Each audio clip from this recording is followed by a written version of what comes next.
Hello everyone, welcome back. If you are here from part one of my MFA application video, then this is the continuation of our conversation. And if you are coming here for the first time, be sure to click the link in the description so that you can see the beginning of our conversation. Thanks for watching.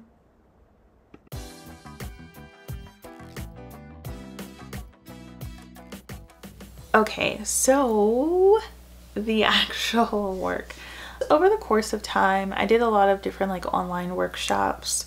If you are a poet, there is an annual online MFA boot camp with Brooklyn Poets, which is phenomenal, and I highly recommend it. I know obviously this may not be helpful to someone who does fiction, or if you're just in any other genre of art and you're watching this, but just for poets specifically, Brooklyn Poets does every fall an MFA boot camp.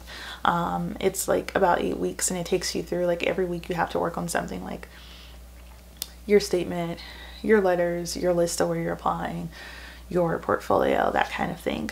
MFA draft, every year it's a different it's MFA draft 22, 23, 24, etc., etc.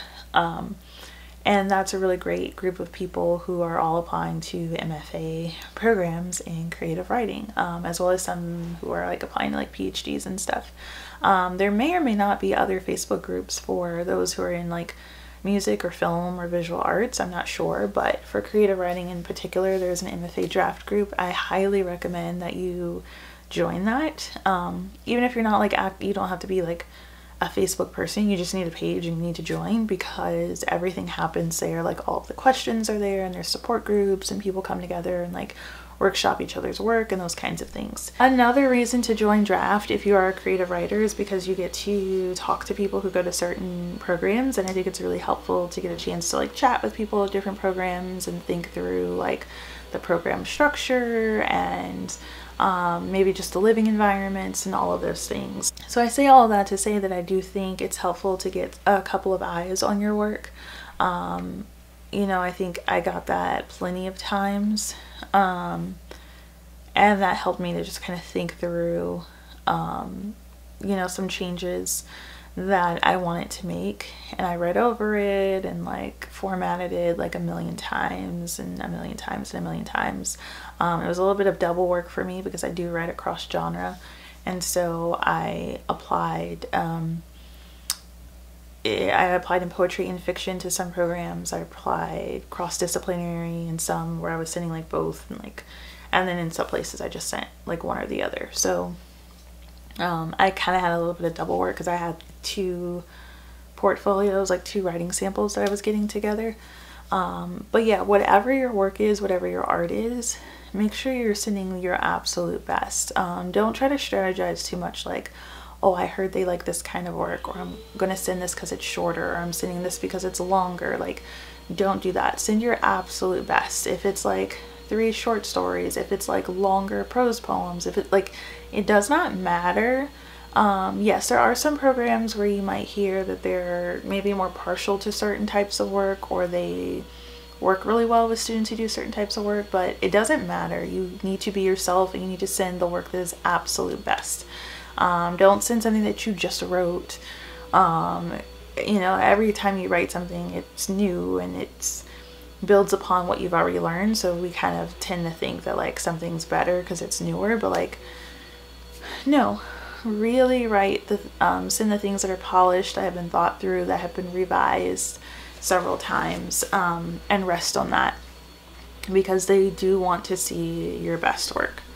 That's the number one thing that I can tell you.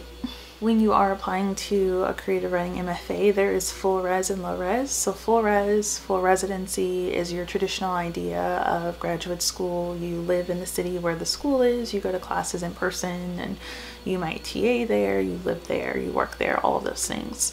Low res, low residency, means that you do not reside where the college is, but you're there a short period of the year. So in the case of my program, I'm on campus twice a year for 10 days, and then the rest of my work is remote. And that's most programs. You're going to be on campus, 1 to 2 weeks, and then you're working remotely the rest of the time. There are some programs such as SAIC, School of the Art Institute of Chicago. You're on campus 6 weeks in the summer, and the rest of the entire year is remote. And so you're able to continue working. If you're working full time, you can continue that job. You're basically not disrupting your life in terms of having to like move somewhere. You can integrate your schooling into your life, and only have to go to that location a couple of times or one time. And that fit really well for me. Even though I applied to a lot of different programs, I did that just for the sake of just seeing what my possibilities were. But I knew from the start that I was looking for a low-res program. And so that's like the difference between those two. And so having an opportunity to talk with people who have gone through the process, if you're like not sure which format is right for you or you have questions about them, it's really helpful to ask people. I read as many blogs and just everything that I could. Again, try to watch YouTube videos, didn't find that many. Stalked people on Twitter to try to see what was going on. So those were all like resources I used to gain insight. I went through every single page of every single website of every single program that I was applying to. I attended online like open houses. That was also really helpful. It gave me insight, things that I could include in my personal statement, things that would help me understand what was going on.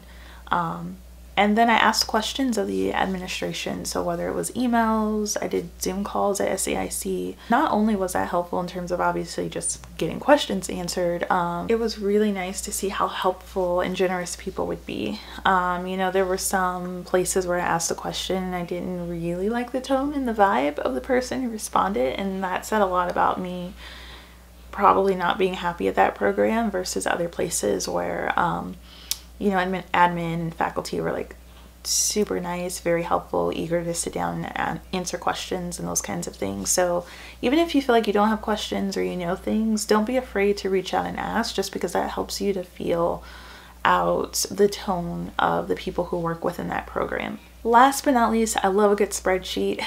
Google Sheets, Excel, whatever works for you. Google Sheets is a lot more accessible, I think, unless you work in Excel, and then obviously there's going to be reasons why you prefer it. But I made a spreadsheet, and the columns of the spreadsheet were like all the things that I indicated were important to me. I basically built my dream program. I was like, oh, maybe my dream program is 3 years and I get to study across genre, and there's a literary journal and it's fully funded, and I get to live in a rural environment, and blah blah blah blah blah. Whatever it is, right? You think about it. You might be like, I want to be in New York, I only want to be there a year, I want to study nonfiction, I want to do this and do that and do that. I just thought about like, what would my dream program be? Then as I added schools, I made notes across the spreadsheet of what they had and didn't have, and I color coded them like a stoplight: red, yellow, green. So, red if it didn't have it, green if it had it, yellow if it had it to some extent. Like maybe I wanted full funding. If it was full funding for everyone, that's green. If it was full funding for half of everyone, it was yellow. So it's like the possibility of it. If there was no funding at all, or whatever, it was like red. So I think I just assigned it a basic point system, like 1, 2, 3, added them up to see who had the most points, and that kind of helped me to visually rank which schools fit me the best, just because there isn't like really one centralized way that you can determine that, and it's a very personal like decision. You have to know like what you're looking for to understand which school offers you that. And so yeah, that was basically how I kept track of it. And then I had other tabs on the spreadsheet to keep track of like the actual admissions type of things.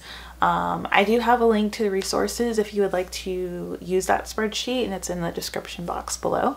But in general, that's just, across the board how I kept track of it. So yeah, that's that's basically it. For anyone who is wondering, I am studying fiction at Warren Wilson College, and I'm happy to answer questions about that. Depending on the questions, that'll basically determine like if I can answer them like publicly or not. Again, just because I want to like I want to use discretion, but also not be mysterious. So I am happy to answer questions about that program in particular. Like I said, if you're interested in just low res, so it doesn't necessarily have to be Warren Wilson specific, but if you just want like low res information, I'm happy to do a video on that too. This is again just kind of my first foray into sharing some things about my experience, because I think it would have been really helpful if I had someone discussing this when I was at the beginning of thinking about this journey. Yeah, like I said, I can definitely do a series about this. I just wanted to kind of start with just a nice overlay, and so I would love for you all to hop in the comments below and kind of guide the discussion and where it goes from this point. But yeah, hopefully that was helpful to you. I was able to offer some resources and encouragement. I wish you the best of luck if you or someone you know is on this journey. And let me know if you have any questions. Until next time, I'll see you in the next video.